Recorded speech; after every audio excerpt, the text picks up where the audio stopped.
So to start this off, because some of the audience members might know you, but not everyone, and I want you to introduce yourself and just let us know what you do for living and what you do when you're not working. So let's start with you, Jan. As you can see, I'm from Vaude.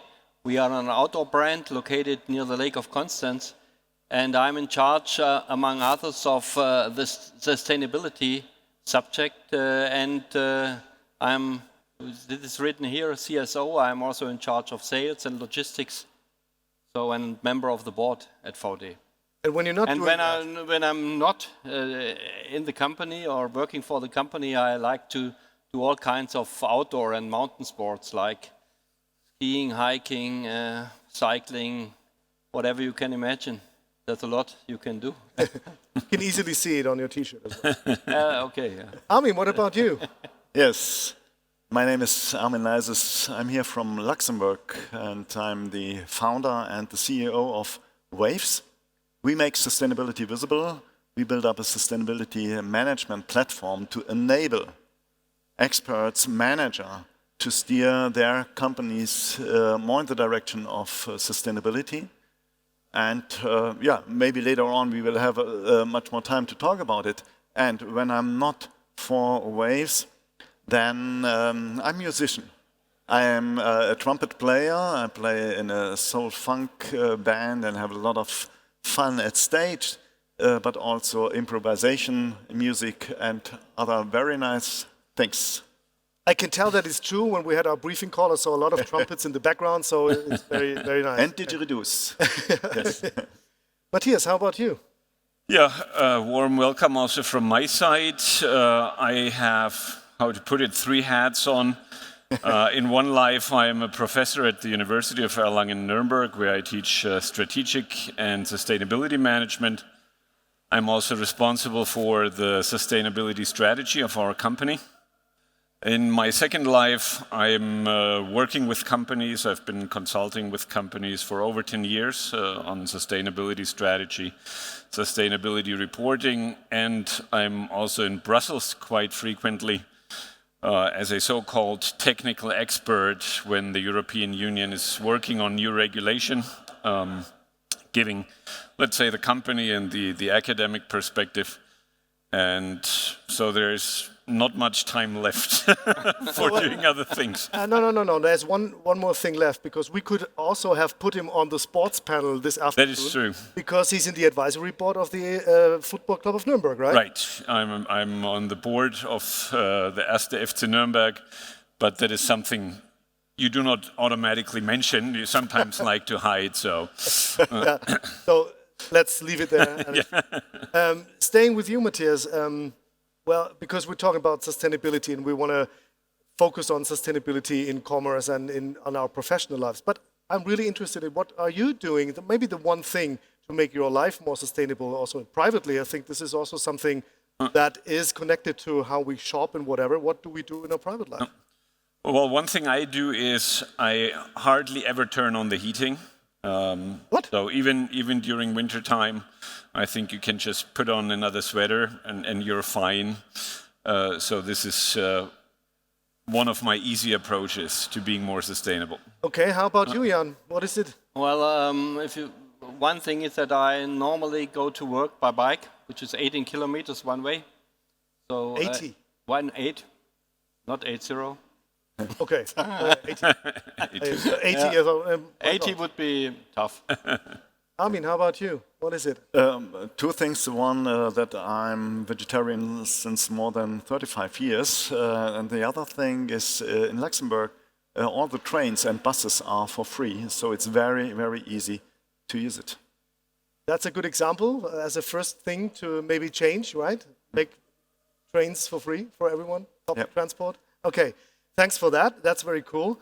To open the discussion up from a more professional side, I brought an interesting number, as I think, because I'm a communications guy. So I found this number from 2022 that the MIV, which is the monetary representation for brand performance, counted for sustainability grew. It grew by 54%. So that means that over 2 billion in value is kind of connected to some kind of sustainability topics, right? So in conversation, sustainability is very, very present. Everyone talks about it, it's in every media, it's a bit of a buzzword, but we don't know what's the real life. So Jan, maybe to start out with you, is this also to be seen in business numbers? So can you, when you look back to 22, how was your performance? Could you see that it's a growth, or is it still the same? Yeah, we can, we at Vaude, we have sustainability as an integral part of our strategy. So we can really see a growing demand of green products, and also a success factor, a key success factor for economic success. We feel that our customers demand sustainable products, and this has increased during the last years tremendously. Also during the Corona period, to speak of it, 2022 was a very, very good year for us. People went outside a lot due to Corona, as well, cycling, hiking, all these things. But really, as we have a clear message, a clear brand profile, which we have established since many years, we see that this is really a key success factor for us, that we are credible and sustainability matters in all kind of company perspectives. Let's stay there for a while, because I'm interested in, as you are a brand, first and foremost, and does that count for your online shop as well as for your marketplace performance, or do you see there a difference? Because I could imagine, as a fan of your brand, you shop online on your shop, and your target group knows where to go to. On marketplaces, this might be a different thing to find a real sustainable product. Yeah, but we try to, let's say, content-wise, we try to present ourselves and describe the products with a sustainable content. And I think many people who buy Vaude product, they are aware of, let's say, the ecological and social content of the brand and of the products. So we cannot see big differences in the way the people buy Vaude by the different distribution channels. Okay, that's a good sign, I would say. Yeah, also maybe marketplaces stepped up and bring the term or the topic of sustainability to the front, right? Yeah, also to say it, to sum it up, we have no doubt that it's for Vaude, and we spread this also out through industry associations in the textile industry, in the outdoor industry, where we have also important roles, some people of the company. For example, I'm heading the German outdoor group, and really I'm really convinced that for the whole German outdoor trade and also for the European outdoor trade, it's a must to become as sustainable as possible, as soon as possible. Okay. I mean, this brings me to my next question. I would choose Matthias to maybe have an answer for it, because speaking of outdoor, it has a lot to do with materials, and we know about that, let's say, problem of outdoor materials with all these materials that need to be waterproof and stuff like that. McKinsey collected an interesting number, another number for you. During the beginning of the COVID pandemic, 67% consider the use of sustainable materials to be an important purchasing factor. And 33% consider a brand's promotion of sustainability in the same way. So would you say that we are, because of those numbers, entering the change to a more sustainability fashion industry now? Or is this just, I don't know, an artifact in the development? Well, I'd say unfortunately not, because what we can observe in all studies is always the same phenomenon, that when you ask people, do you care for sustainable products? It's always around 60, 70, 80%, depending on the study, that say yes. Because it's quite easy to say, yes, I care for sustainable products, also because we think it's politically correct to say, yes, I care for sustainable products. So this is what in academia we call socially desirable answers. You know, that's what the guy wants to hear if you're being asked this question. And then the behavior looks very different. So actually purchasing the sustainable product is very far away from saying that you would like to purchase one. And to put that into numbers for you, it's not so easy to study empirically, but we assume also, depending on the product, that around 5 to 10% of the consumers are what we call conscious consumers, people that actively go out and look for a sustainable product, that are willing to inform themselves, to read about the company, to read about the product. So those would be people purchasing at Vaude. Then around 60% of the consumers at least have a tooth for a sustainable product. So they're willing to buy one if it's not a lot cheaper, if it's easy to buy, if you don't have to go somewhere else to buy it, so if it's easily accessible.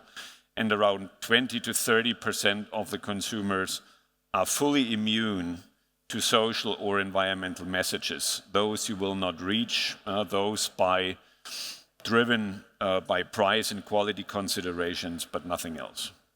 So I would assume that it's about these 60%, right? So to get them really into that Yes. buyers, maybe to stay there for a while, because that would bring me directly to Armin's position with his company.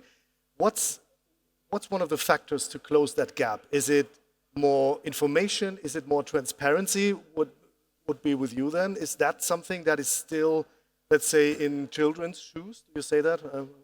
It's I would say 2 or 3 things. First of all, it's a matter of education. Now, if I look around here, I mean, the people my age that are underrepresented here in the audience, but when I think back, when I went shopping with my parents taught me to look for 2 things, price and quality. I have not learned from my parents to think about where the product was manufactured or how it has been transported or who has made it. So it's something we have to be socialized with. Unfortunately, that is changing. I see a change among younger generations. The second aspect, and probably the most important one, is information, that we as consumers in most cases cannot judge what we do or what impact we create with our purchasing decision. And I'll give you a simple example that you all can relate to. Imagine you're going to the supermarket and you're standing in front of the coffee shelf, and you have the fair trade coffee and the regular coffee. The fair trade coffee is, let's say, €8.50, and the regular coffee is €8 a pound. And now you try to make a judgment, and you know there's no difference in taste. That's also not what fair trade claims. What you know immediately, if you buy the fair trade coffee, you have 50 cents less in your pocket. This is something you can consider. And then you think, okay, what happens with my 50 cents? How much does the coffee farmer in Brazil or Guatemala get from my 50 cents? Does he get 20, 30, 40 cents? You don't know. If you're lucky, the fair trade organization tells you. But then you have to get out your smartphone and you have to Google for 10 minutes to get an answer. Is that what we like to do as consumers? No. Especially when we buy our daily products, we would like to get it over as fast as possible.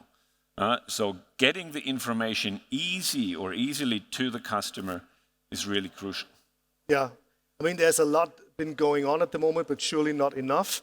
But that brings me to you, I mean, also the terms of information and transparency, also from a B2B perspective. So you offer a solution with Waves to calculate sustainability indicators for companies, right?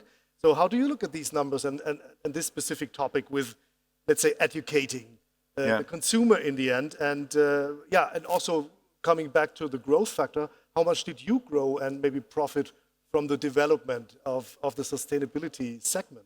Yeah, so what I can confirm is that there are a lot of people talking about sustainability. Really, there's a big communication on all levels in politics, in economics, and everywhere in society.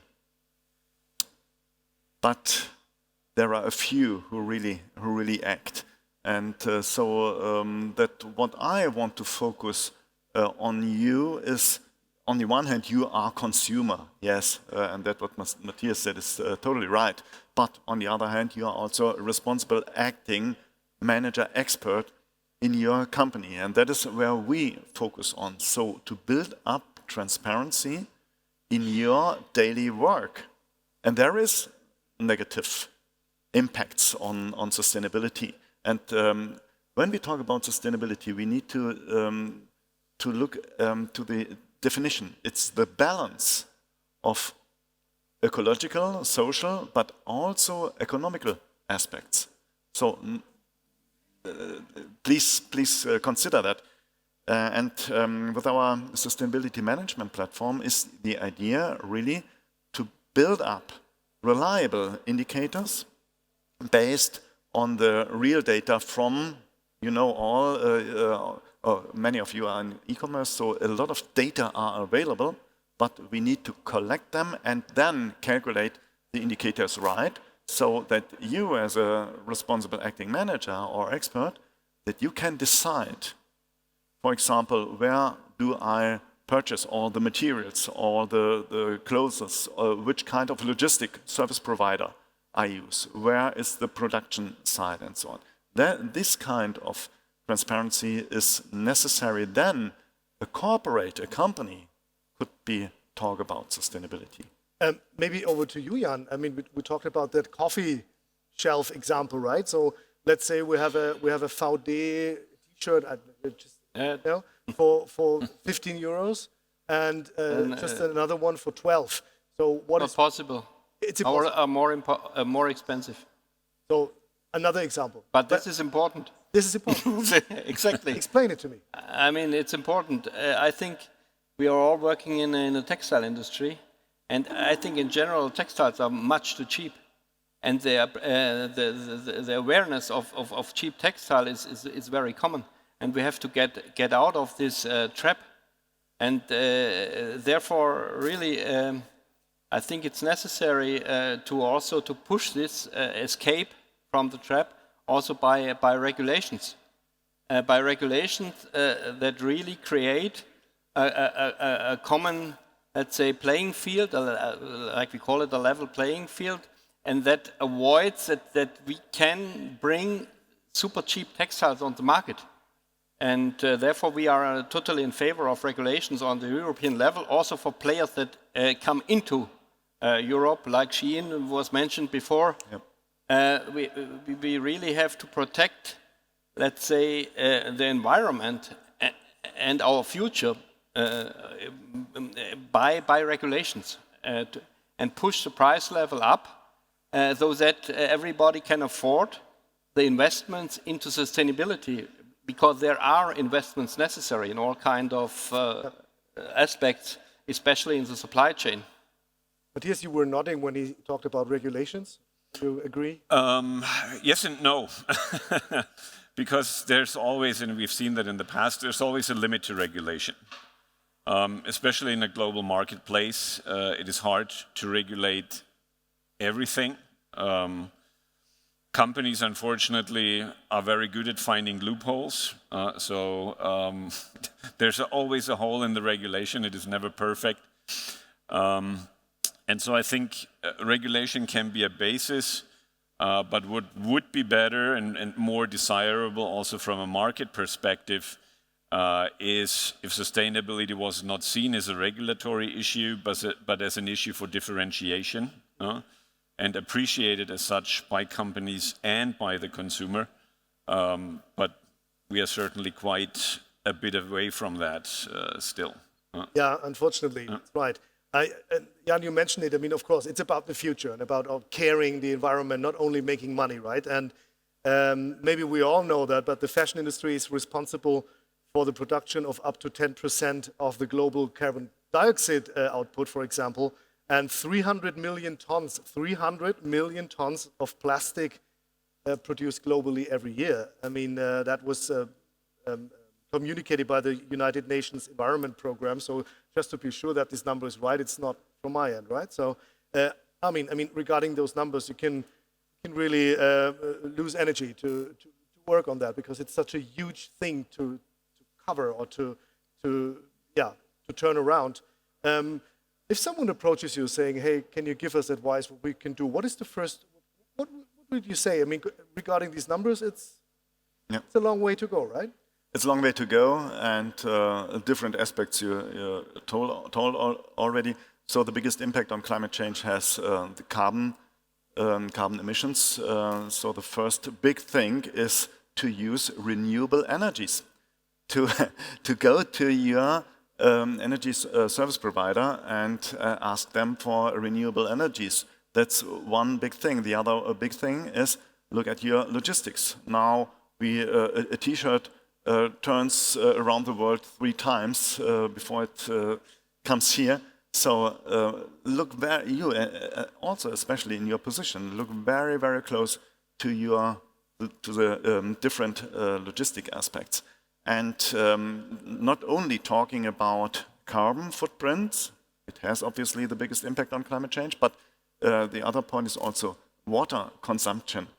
Could you imagine that for a T-shirt you need 2,700 liters of water? For jeans, 30,000 liters of water to produce it. Unbelievable figures. And it is very disadvantage if these productions are in very dry zones, in countries with high temperatures and so on. And the point of microplastics. We see a lot of unbelievable pictures from animals who are dying and so on. But 35% you mentioned from the worldwide microplastics is from fashion, from products. So, but I don't want to be too global. My ambition is really to focus on each of you. Everybody of you. You can't wait to the others, so all the others, they need to change. You need to remember, if you point out with one finger to others, there are 3 others who are pointing to you. So you are responsible, and to build up a consciousness, to build up awareness about your negative impacts. And that is also the reason why currently I wrote a book. It's called Learning Sustainability, and it addresses responsible acting managers and experts in the companies really to look at your activities. Where are your negative impacts and how can you reduce? Yeah, I mean, we laid out the problematic situation or the status quo. We want now use the rest of the time to talk about probable solutions or innovations that could help. And that's maybe an open question to all of you. Coming back to that water, that 13,000 liters for a jeans. So 13. The regulation would not be no jeans anymore, for sure. Is there a way that you can possibly produce a jeans without using so much water? Is there a way to have a different production cycle to get these clothes that we all love? Jan, you're wearing jeans. We are not in jeans, but I'm wearing jeans, yeah. I think there is always possibilities. The key point is that there is awareness of the management, let's say, of each company, that the direction of the strategy is heading towards improving on the matters of sustainability. And if there is a clear direction from the top management, there are always ways to improve things, also in the textile industry. And I think that is what we did, so speaking from us, because we really did it. And you have experts in the company who, if you say as a top management, we want to go into this direction, they find solutions and improvement and step by step and innovations to improve the situation. And slowly, this is changing in the company. And if more companies are doing it, the market is changing. And this is what we have seen, especially in the outdoor industry. So I really think we are forerunners in this industry because the whole supply chain is changing.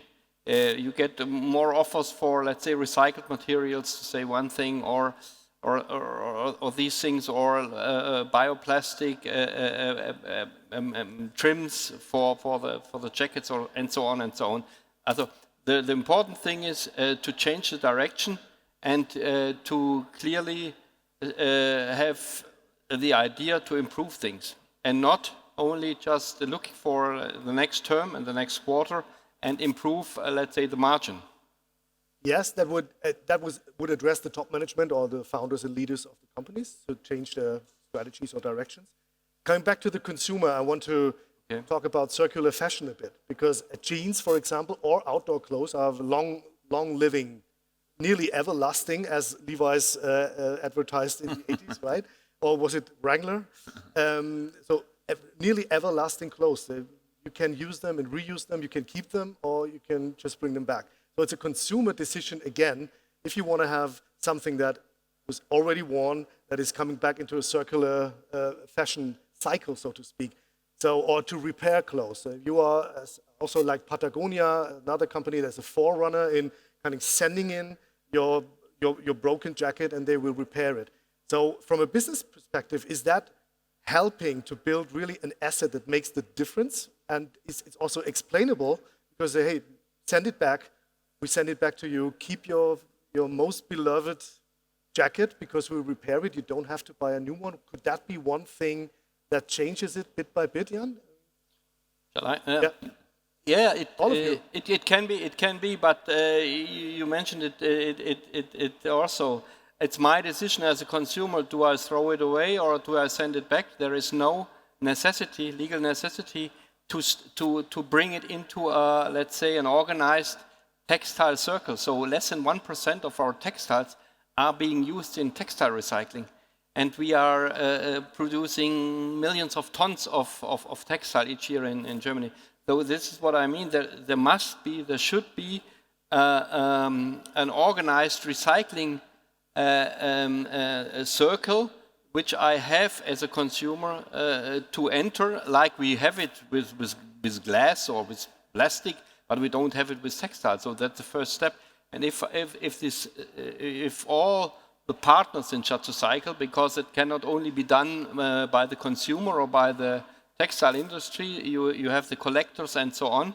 And if this needs to be organized because there's legal requirement, I think that gives a big push to start it. And then it could also be that we enter in a phase where we create yarns again in Europe and maybe at least take a part of the textile industry over a long term, let's say, back to Europe. Yeah, sorry, he raised the finger. Sure. Yes. Yeah, so I think there's room for improvement, as currently there's really just 1% of textile is really recycled, 1%. And there are a few other percents used for other purposes. What I want to point out is on the one hand, yes, the product itself repairable and recycling, but it affects your business models. These are completely new business models, and it's not growth, and it's not making more revenues and selling more products. It affects you directly. So that to come back also to all of your influences or possible influences to look the services around. Repair could be one, but all the distribution, the storage, the packaging processes. There are a lot of other services where you can optimize from your perspective as well. Yes. Well, I'd say there are many traps that it's out of which it is hard to get out of. One is certainly if we look at the nature of the fashion industry and the steep increase of fast fashion business models. I mean, I'm not trying to do any bashing here, but with a fast fashion business model, it is very hard to be sustainable. But they would claim they are. Yes, I mean you can do a little tuning here and there, and you can make the products a little more sustainable, and maybe you can improve working conditions in the supply chain.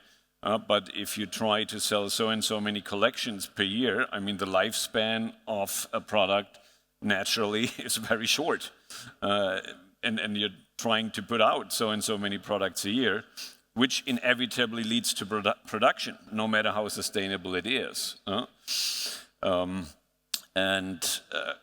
It's also the question, if you are in fast fashion, how credible would you be? If you say, wow, now we are a super sustainable company, people would probably look at you, and at least those that make a few more considerations and say there's a contradiction, which inevitably there is.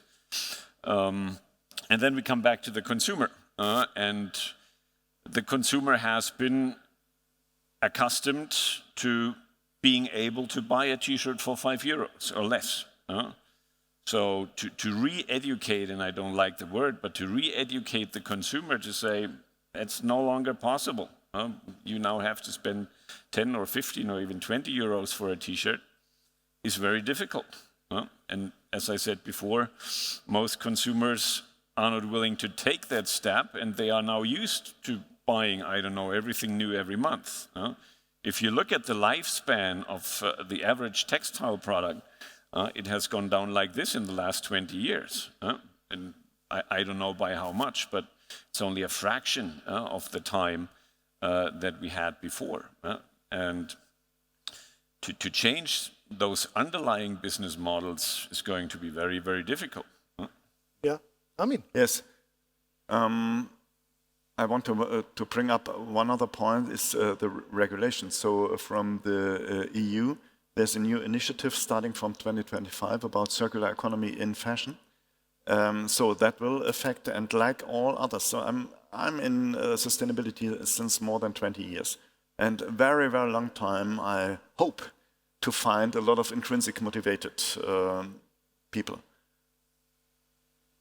So obviously it's not that, yeah. And now we are at the point to need to handle regulations. And there are big regulations in place. So Matthias is talking about that. The one is called the CSRD, Corporate Sustainability Reporting Directive, currently affecting listed companies bigger than 500 employees. From 2025, all companies bigger than 250 employees. So maybe some of you will be affected to report about sustainability. It's not enough to talk about your financial figures, also about sustainability. The other one is the so-called EU taxonomy. And the third one that will come later on, 2026 and later, it's a so-called Corporate Sustainability Due Diligence Directive, CSDDD. And there is the focus not only on your own company and your own activities, but also the entire supply chain. So, I mean, we just had the pros and cons of these regulations. So, open question to you in that round. Do we embrace this EU regulations then as one step, because we define a certain level then for companies larger than 500 people? Or are there still the loopholes that you talked about? I mean, what is your opinion on that? I mean, there will be the loopholes. Definitely, there will always be loopholes. I think the good thing about the regulation, first and foremost, is it forces companies to reflect certain things that they would not have dealt with otherwise. I mean, this is what I'm experiencing now with the regulations that Armin was mentioning. That companies do not approach them willingly and say, yes, there's new regulation, which is natural for companies. We can ask Jan. Okay, for most companies, yeah, sorry. But, I mean, then they have to deal with the issue of sustainability in some way or the other. But we have to be aware regulation can only go so far in a free market economy, and we will not be able to force the consumer not to buy more than 2 t-shirts a year. We will never have regulation like that. And this is where it ends. I mean, if the price of the t-shirt increases, then the inclination of the consumer to buy so and so many t-shirts a year might go down. But I think even despite the regulation, it will still be possible to bring a t-shirt to the market by also using the loopholes for €5. That's not going to be the challenge for the companies. Yeah, I come back to that then, but I want to also Jan's opinion on that. So are you welcome these regulations? We fully embrace these regulations to create a level playing field, because if you don't have these regulations, if you are doing the right thing at the moment, you are in a less competitive status. And this we have to bring on a level playing field, as we say, and then you must add information, you can use also monetary tools, let's say, for example, different taxes, different VAT taxes for repaired goods, for example, or for sustainable items. So you can think of other tools which, in addition to a regulation which create the plafond, practice you can use. And hopefully with those regulations, some of the existing business models will not be possible anymore, because as you said, they are not sustainable, and this is a fact. Yeah? And in general, today we know a lot more than we knew about all the connections we knew 30 years ago. And I think it's, if you want to be a responsible business leader, you must acknowledge that and act accordingly, no matter if in short term there is no legal duty to do it or no, let's say, commercial value in it, but you're doing the wrong thing, yeah? If you know it and act, go on acting. Also, for example, in our industry, PFCs, PFAS, we have had this discussion about these chemicals which accumulate in the environment and create damages in the environment and also in the human body. And 13 years ago, we were in big trouble with Greenpeace, who created a campaign against these PFCs, and we managed to get out of these PFCs.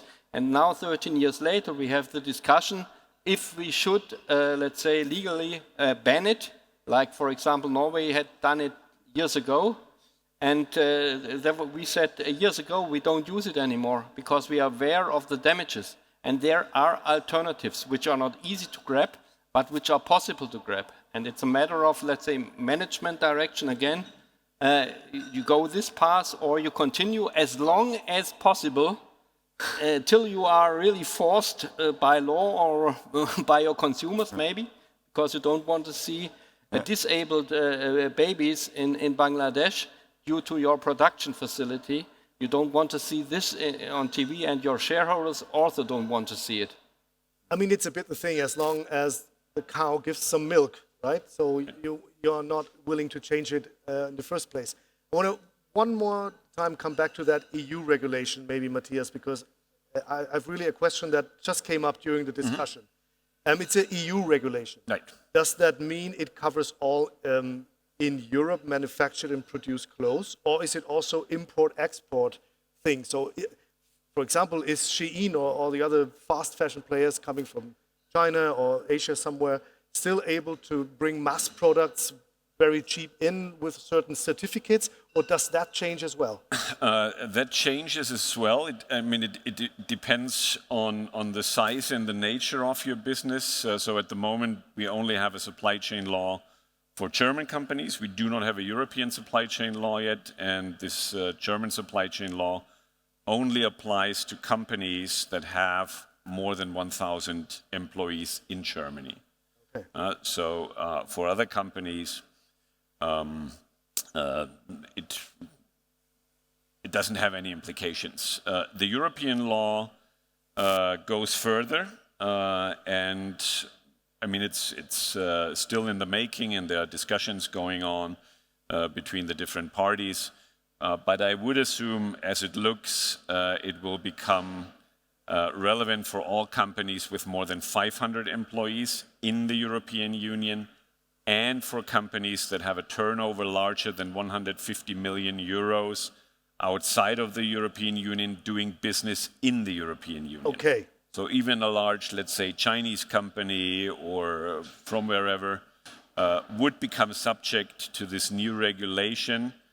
And then certainly there would be implications on what you have to do. The difficult question then will be, what can the German government do? And it's very complicated then to punish the Chinese company. probably excluded from the market in some way or the other. But then, I mean,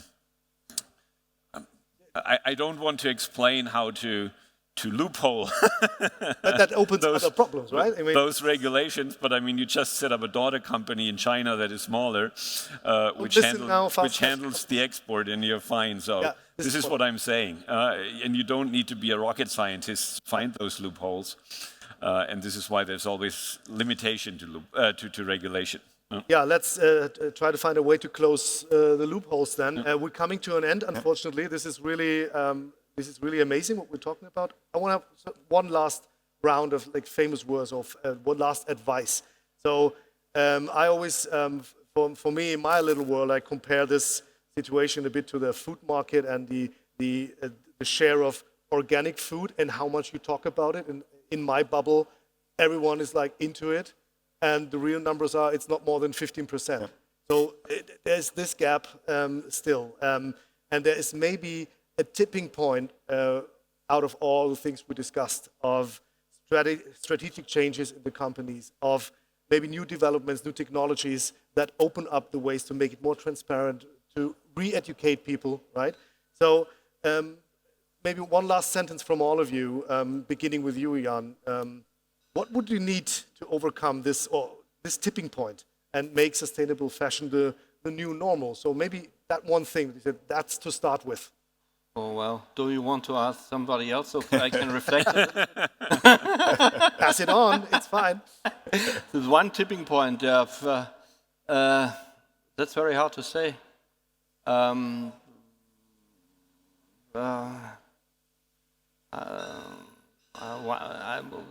To focus on one thing is nearly impossible for me. The first one to do. Maybe then. Yeah, yes. Maybe I get an idea if you say something. I think it is consciousness. It's your consciousness. You need to start. Everyone needs to start.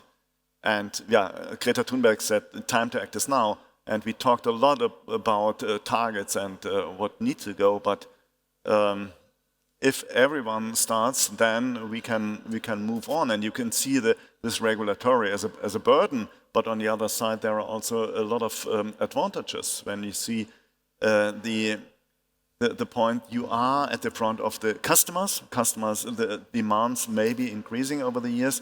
You are searching for maybe new employees. They want to work in a sustainable companies and so on. So there are a lot of opportunities as well. So but you're you addressing need to start. The conscious decision of the consumer, right? No, of all of you. Also in your position as responsible acting manager and expert. Okay. Not only consumer. Got it. I would say the tipping point is, it's not a tipping point, but the advice is you need to be prepared because the tipping point is approaching faster than we think. Not so far in the future, for example, resources. If we talk about water, the textile industry is the second biggest user of water among all industries globally, just behind agriculture. And water, which we talked about it, you need for the dyeing process, very quickly will become so expensive that you cannot sustain your business model anymore if you continue the way you used to. And for that, you need to be prepared, and that is going to be the tipping point. Not only water, but also other issues, cotton, energy, and so on and so forth. And that will lead to a switch, inevitably. Cotton needs a lot of water as well. And if you're not prepared, you're out. This is what is going to happen. Now, Jan, maybe? I would say do the right thing, yeah, as a business leader. Do the right thing in terms of, let's say, looking ahead into the future. Yeah, the long-term perspective. And don't let yourself drive, but do it actively and prepare the organization to do the right thing. Yeah. Well, so let's do the right thing. Now we do the wrong thing and end this discussion forever. Okay. Thank you so much. I think this is worth a big round of applause. Thank you, guys. Wow. Thank you.